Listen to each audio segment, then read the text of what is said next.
కార్యకర్తలందరూ కూడా మరి ముందుండి నడిపించి ఈ పార్టీ పునాదులు బలీయంగా ఉన్నాయి. ఈ పునాదులు పగలగొట్టి దమ్ము ఎవరికి లేదని మన కార్యకర్తల యోగాల పాదయాత్రలో నిరూపించడం జరిగింది. మరి అదేవిధంగా ఈ పార్టీకి రాబోయే రోజుల్లో 2047 ఏదైతే రాష్ట్ర అభివృద్ధికి ప్రణాళిక సిద్ధం పార్టీ కూడా 2047 ప్రణాళిక చంద్రబాబు నాయుడు గారు నిర్ణయించి రాబోయే రోజుల్లో పార్టీ రథసారథి నారా లోకేష్ గారిని ఈ పార్టీని ఏదైతే మన గెలుపుకు కారణమైన పాదయాత్ర చేసి ఉన్నారో ఆయనకి రథసారథిగా ఈ తెలుగుదేశం పార్టీని ముందుకు నడిపించాలని చెప్పి కోరుతా ఉన్నాం. మరి జిల్లా పార్టీ నుంచి 7 నియోజకవర్గాల నుంచి కార్యకర్తలు అందరూ వచ్చారు.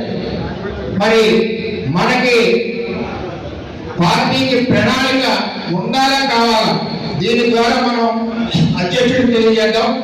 పార్టీకి భవిష్యత్ ప్రణాళిక ఉండాలి, భవిష్యత్ తరం నాయకుడు మరి నారా లోకేష్ గారు ఉండాలి అన్న వాళ్ళందరూ కూడా చేతులెత్తవలసిందిగా కోరుతా ఉన్నాం.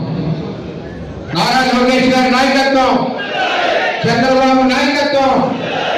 అందువలన ఏదైతే లోకేష్ గారి ప్రోగ్రామ్ డిజైన్ చేశారో కార్యకర్త అధినేత అన్నది ఇది మనందరికీ కూడా ఉపయోగపడేది. మన కార్యకర్తలందరికీ కూడా ఈ సమస్యలు మనం తీసుకోవడమే కాకుండా ఈ సమస్యల మీద జిల్లా అధికారులు కానీ సంబంధిత అధికారులు కానీ స్పందించవలసిన బాధ్యత ఉంది. ఆ విధంగా మానిటరీ అందరూ కలిసి చేస్తామని చెప్పి తెలియజేసుకుంటూ సెలవు తీసుకుంటాం. అందరికీ నమస్కారం. Thank you.